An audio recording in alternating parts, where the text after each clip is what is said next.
आपको अनुभव नहीं आ रहे हैं तो आपके लिए अगला कदम ये हो सकता है कि आप ध्यान की गहराई में जाने से डरने लगे हों।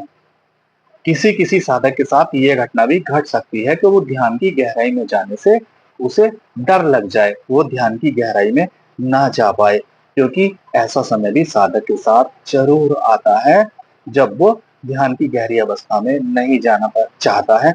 उसके अवचेतन में जो छिपा है वो इतना सतर्क हो जाता है, कहने का अर्थ है वो इतनी जल्दी बाहर आने लगता है, उसके हृदय पर आघात करने लगता है, जिसके कारण कभी-कभी ध्यान की गहराई में जाने से भी डर लगने लगता है।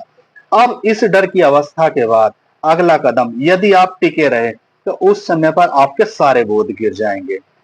उस समय पर मिलेगा आपको शून्य का बोध होने लगेगा और शून्य के बोध में आप डूबने लगेंगे, आप योग निद्रा में भी जाने लगेंगे, आप आज्ञा चक्र का प्रयोग भी करने लगेंगे। यदि आपकी समझ इतनी बढ़ गई है कि अब आज्ञा चक्र का प्रयोग किसी विशेष कार्यक्रम के लिए भी करें, तो कर सकते हैं, लेकिन जो भी अच्छा साधक है, वो कभी करता नहीं है। इस स्टेप पर आकर आपकी आज्ञा चक्र की समझ भी पूर्णतया विकसित हो जाती है। मित्रों, कुछ ये कदम है 8-10 जो कि धीरे-धीरे एक साधक के साथ चलते हैं।